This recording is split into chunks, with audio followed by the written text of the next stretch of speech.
살다 보면 어떤 일이든 후회가 남습니다.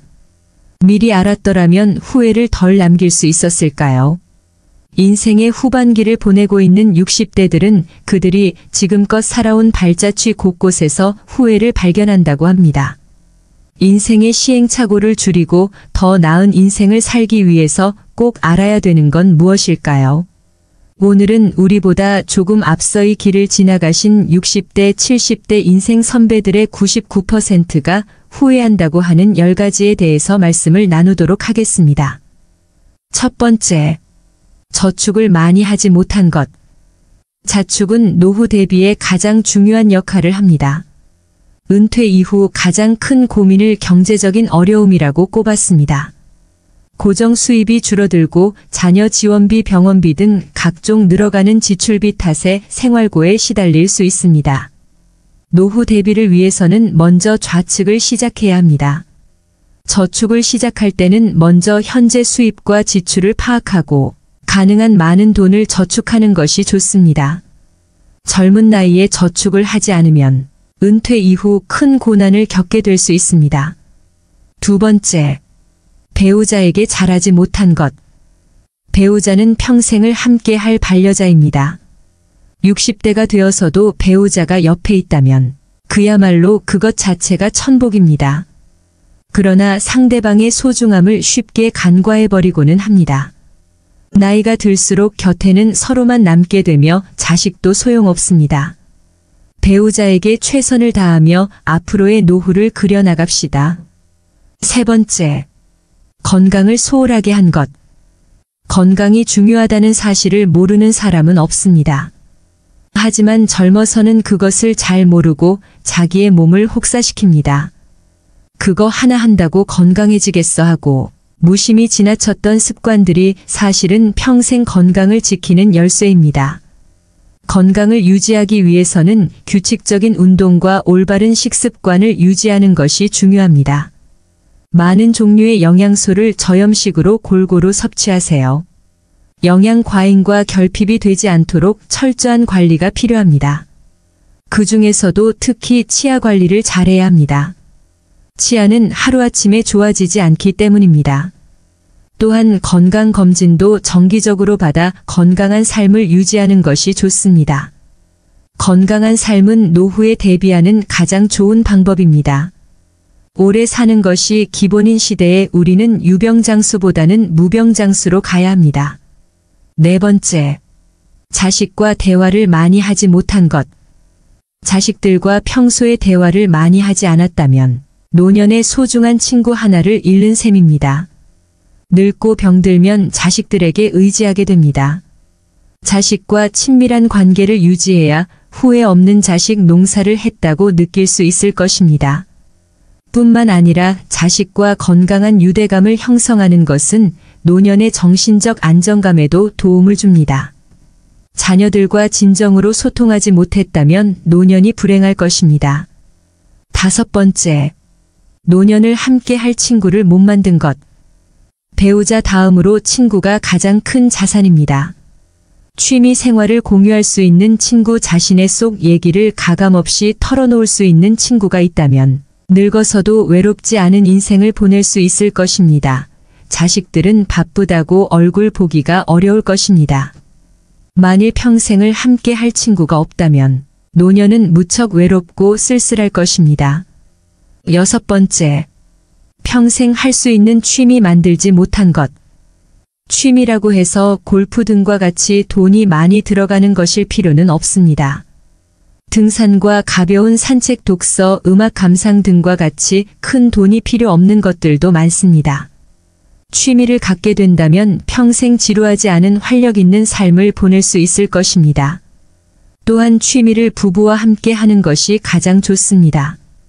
친구들과 어울려 친목을 도모할 수 있는 취미 생활도 추천합니다. 나이와 건강에 맞는 취미를 개발하는 것은 아주 중요한 노후의 요건임에는 틀림없습니다. 일곱 번째, 배움을 멈춘 것. 60대 공부하는 것은 지난 삶이 바빠서 하지 못한 공부를 하거나 여생에 필요한 지식을 습득하는 경우도 있고 또 단순히 시간을 보내는 한가로운 독서도 있습니다. 하지 못했던 배움을 한다는 것은 아주 소중한 시간입니다. 요즘에는 70대 이상의 노인들도 컴퓨터를 배우고 새로운 도전에 나서고 있습니다. 평생 공부하고 배우는 일을 멈춰서는 안 됩니다. 배우려는 열정이 있다면 인생이 모자, 참모작도 가능하다고 전문가들은 조언합니다. 8번째. 일기를 쓰고 기록을 남기지 못한 것. 은퇴한 나에 생각해보면 자신이 살아온 인생에 험하고 덧없이 느껴질 때도 있습니다. 그럴 때 평생 자신이 걸어온 발자취를 돌아보고 정리하는 것이 필요합니다. 그렇게 하기 위해서는 젊어서부터 기록을 남기는 습관이 필요합니다. 일기를 매일 쓰라고 말하는 것은 아닙니다. 다만 틈틈이 기록하고 사진 등을 남겨놓으면 나중에 자신의 삶을 정리하는 데 도움이 될 것입니다. 9번째. 연금과 보험을 들지 못한 것. 노년기에는 뜻하지 않게 먹더니 들어가는 경우가 많습니다. 대부분 건강과 관련된 비용입니다. 60년대생들이나 그 이전에 태어난 사람들에게는 노후 준비에 대한 접근 방식이 현대의 젊은 세대와는 다르게 해야 한다는 건데, 노후 준비 시간이 상대적으로 적다는 점을 감안하여 고령자를 위한 특화된 투자 상품을 찾아볼 필요가 있습니다. 예를 들어 안정적인 수익률을 제공하는 연금 상품이나 저위험 투자 상품 등을 활용할 수 있습니다. 또한 투자에 대한 전문적인 조언을 받기 위해 금융 전문가의 도움을 청하는 것도 좋은 방법입니다. 노후 준비는 재무적인 준비뿐만 아니라 건강 상태를 유지하는 것도 중요합니다. 이는 의료비 부담을 줄이는데 도움이 될 뿐만 아니라 더 나은 삶의 질을 유지하는 데도 기여합니다. 한 살이라도 어릴 때부터 경제와 재테크에 관심을 갖는 게 중요한데, 이제는 선택이 아닌 필수인 시대인 것 같습니다. 이러한 돈을 아깝다고 생각하기보다 준비를 한다고 생각해야 합니다. 마지막으로 99%가 공감한 내 인생에 더 도전하고 여행을 많이 다니지 못한 것. 그때 했어야 했는데 그때 그 시절에 나만이 할 수 있었던 일이나 도전이 있었을 것입니다. 대부분의 사람들이 평생 살아오면서 가장 후회하는 것 중 하나가 도전을 하지 않았던 사실이라고 답했습니다. 이어 여행을 떠나지 않았던 사실을 안타까워했습니다. 자식 키우고 회사 일을 하느라 여유가 없었을 것입니다. 그래도 다른 돈을 아껴서 여행을 떠나라고 선배들은 조언합니다. 훗날 회상할 수 있는 좋은 추억을 마련해 놓는 셈입니다. 그동안 수고한 60대의 모든 삶을 응원합니다. 올해 45살인 할머니가 가장 후회되는 것 중 하나가 너무 많은 걱정을 하고 산 것이라고 말하였습니다. 할머니는 이렇게 말씀을 하셨다고 합니다. 걱정하지 마. 그냥 내가 걱정한다고 못 사는 자식이 잘 사는 것도 아니고 내가 걱정한다고 병이 낫는 것도 아니야. 걱정은 하는 게 아니야. 차라리 그냥 좋아지길 바라는 게 더 좋아. 그리고 마지막에 죽을 때 웃는 사람이 행복한 줄 알았는데 그게 아니야. 평상시에 걱정 없이 행복하게 웃는 게 진짜 행복한 거야. 행복은 저축처럼 안 쓰고 모아둔다고 모아지는 게 아니야. 행복할 땐 그냥 걱정 없이 행복해야 돼. 평상시에 걱정 없이 행복한 것이 진짜 행복한 사람인 거야. 모아두었다가 꺼내 쓸 수 있는 게 행복이 아니야. 그냥 걱정하지 마. 편히 그냥 그렇게 웃으며 살아. 그게 최고야. 근데 그걸 그동안 못했어. 너무 늦게 깨달은 거지. 이 말을 보고 참 생각이 많아지더군요. 그동안 제가 어떻게 살았는지도 뒤돌아보게 되고 그랬습니다. 이럴 때 법정 스님의 말씀이 생각이 나네요. 과거를 후회하며 삶의 오답을 찾으려 하지 마라. 삶은 정답이 될 수 있고 오답도 될 수 있다. 즉 삶의 정답은 없다. 개개인 모두가 정답이 될 수 있고 모두가 오답의 가능성도 있다. 그런데 우리는 끊임없이 정답을 찾고 쫓는 것에 습관이 되어 있다. 그러면서 후회를 한다. 그럴 필요 없다. 지금 내가 서 있는 이 자리가 내 자리이고 정답과 오답을 나누며 분별하는 마음이 괴로움을 가지고 오는 것이다. 정답이든 오답이든 그냥 그대로 다 받아들이면 그대로 정답이 되는 것이다. 여러분들의 후회되는 것들은 무엇이 있나요? 그리고 그 후회되는 것들을 하지 않기 위해 어떤 노력을 하고 있나요? 지금껏 쉴 틈 없이 달려온 여러분의 마음에 위로가 되는 좋은 글 하나 읽어드리도록 하겠습니다. 다들 마음을 내려놓고 영상의 소리에 집중해 주시길 바랍니다. 살면서 중요한 말은 여기 지금이다. 나는 의대 교수였다. 79세의 노인이다. 정신과 전문의로 50년간 15만 명의 환자를 돌보고 학생들을 가르쳐왔다.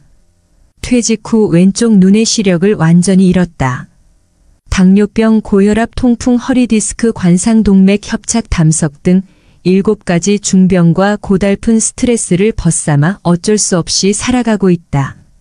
한쪽 눈으로도 아침이면 해를 볼 수 있고 밤이 되면 별을 볼 수 있다. 잠이 들면 다음날 아침에 햇살을 느낄 수 있고 기쁨과 슬픔과 사랑을 품을 수 있다. 남의 아픔을 아파해 줄 수 있는 가슴을 가지고 있다. 세상을 원망할 시간이 없다. 지팡이 짚고 가끔 집 밖으로 산책을 했다. 한쪽 눈이지만 보이는 것만 보아도 아름다운 것이 많았다. 지금은 다리에 힘이 없어 산책이 어렵지만 계절이 바뀔 때마다 보이는 앞산숲을 색깔이 아름답다. 감사하다. 인생이란 바로 여기와 지금이다. 행복을 느낄 시간과 공간과 사람은 바로 지금이다. 지금 여기에서 함께 하는 사람들과 어울려 한 번이라도 웃으며 이야기를 나눌 수 있는 데가 바로 즐거움이다. 살아보니까 그렇다. 뇌 속에서 행복을 만드는 물질은 엔돌핀이다. 엔돌핀은 과거의 행복한 추억 때문에 생기는 게 아니다. 지금 내가 즐거워야 엔돌핀이 형성된다. 사람이 어떻게 늘 행복하기만 하느냐고 묻는 이들도 있다. 그런 이분법적인 생각에서 벗어나야 한다.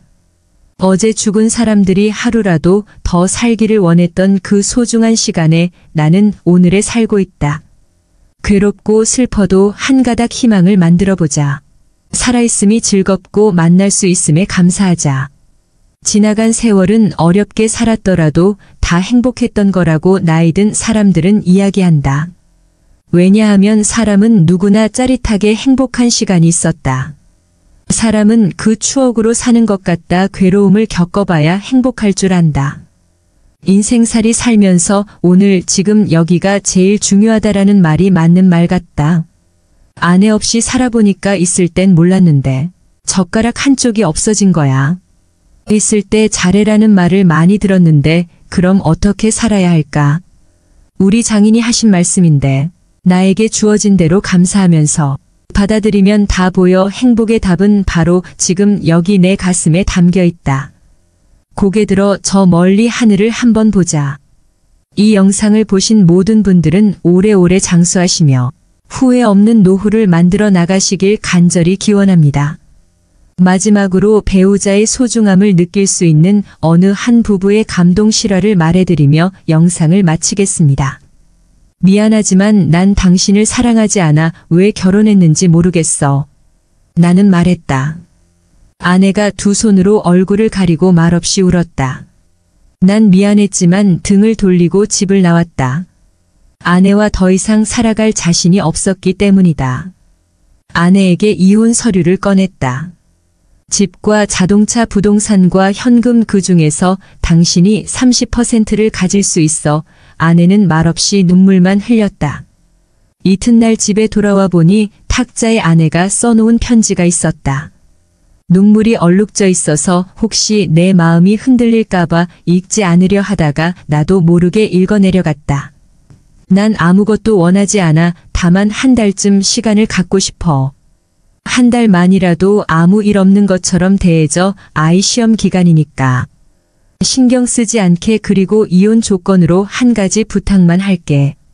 당신이 결혼 첫날 아침 출근할 때 나를 안아서 거실에서 현관까지 갔던 것처럼 한 달간만 그렇게 해줘. 이 여자가 미쳤나? 이런 생각이 들었지만 한 달이면 끝날 일이니까라고 생각하며 그렇게 해주기로 했다. 첫날 거실에서 아내를 들어올려 안았을 때 몹시 어색했다. 몇 년간 우린 신체 접촉이 없었으니까. 10보를 걸어 현관까지 갔을 때 뒤에서 아이가 박수를 쳤다. 멋있다면서 나는 아이에게 웃음을 지어 보이며 아내를 내려놓고 출근했다. 둘째, 날은 첫날보다 나아졌다. 아내는 내 가슴에 적극적으로 기댔고 블라우스에서는 향기가 났다. 피부의 잔주름을 보면서 그동안 모르는 사이 이렇게 됐구나 하는 생각이 들었다. 나와 결혼해 이렇게 되었구나 생각하니 조금 미안했다. 셋째 날, 넷째 날 아내를 들어 올렸을 때 오래전에 친밀함이 돌아오는 듯한 느낌이 들었다. 내게 자신의 10년을 바치니 여자 다음날 또 다음날 아내를 안아 나르는 것이 익숙해졌다. 어느 날 아침 아내가 옷을 고르고 있었다. 옷들이 모두 커져버렸다며 투덜댔다. 그러고 보니 아내를 들면 들수록 가벼워지는 느낌이 있었다. 이혼 걱정에 야위어 가고 있는 중일까? 또 다른 아침 아들이 들어오더니 엄마를 안고 나갈 시간이에요라며 미소를 짓는다. 녀석에게의 일이 이제 일상으로 자리 잡은 것이다. 아내는 아이를 꼭 껴안는다 마음이 흔들리고 있다. 드디어 마지막 날이 왔다. 나는 아내와 헤어질 수 없다는 걸 알았다. 이혼을 취소하기로 했다. 회사에서 나온 뒤 꽃집에 들려 부케를 샀다. 부케인 나는 이제부터 죽을 때까지 당신을 아침마다 들어올릴게라고 써달라고 했다. 그리고 집으로 달려갔다. 여보 미안해 우리 헤어지지 말자. 난 당신을 여전히 사랑해 현관에 들어서자마자 나는 소리쳤다. 그런데 아무런 응답이 없었다. 안방으로 들어서자 아내는 잠든 듯 가만히 누워 있었다. 그녀는 숨져 있었다. 아내가 남긴 편지에서 위안 말기였다는 사실을 알았다. 아내는 자신의 시한부 삶을 받아들였고 아들에게 다정한 부모의 마지막 모습으로 기억하게 하고 싶었던 것일까? 부케를 떨어뜨리며 나는 주저앉은 제 아내를 안고 한없이 울었다. 위의 글은 외국인의 페이스북에 올라왔던 글입니다. 실화이든 소설이든 사연이 가슴을 아프게 하네요. 우리는 날마다 함께하고 가깝게 접하는 것들에 대해서는 귀하고 가치 있다는 것을 모르는 경우가 많습니다. 그것이 얼마나 소중하다는 것도 인식하지 못하죠. 그러다 내 곁을 떠난 후에서야 깨닫게 되지요. 그때서야 가슴치며 후회해도 소용없게 된답니다. 내 곁에 있는 소중한 사람, 오늘 하루 따뜻한 미소로 대하는 하루 만들어 보세요. 물고기는 물속에 있을 때는 그 어느 곳으로든 갈 수 있는 자유와 행복을 가지고 있습니다. 하지만 물고기는 자신이 자유롭고 행복한 존재라는 사실을 알지 못합니다. 사람들이 쳐놓은 그물에 걸려 땅 위에 올라오고 난 후에야 비로소 그때가 행복했었다는 사실을 알게 됩니다. 사람 또한 마찬가지 아닐까요? 가지고 있을 때는 모르다가 꼭 잃어버린 후에 아들이 늦게 행복이 무엇인지 깨닫게 되는 못난 습성. 행복은 공기 같은 것입니다. 보이지도 않고 만질 수도 없지만 어느 곳에나 있는 영국 속담 중에는 이런 것이 있습니다. 행복은 사라진 후에야 빛을 낸다. 사람들이 행복의 실체를 보고 만질 수 있다면 그것이 떠나가기 전에 소중히 다루련만 행복은 언제나 떠나가면서 제 모습을 사람들에게 보여준다는 말이겠죠.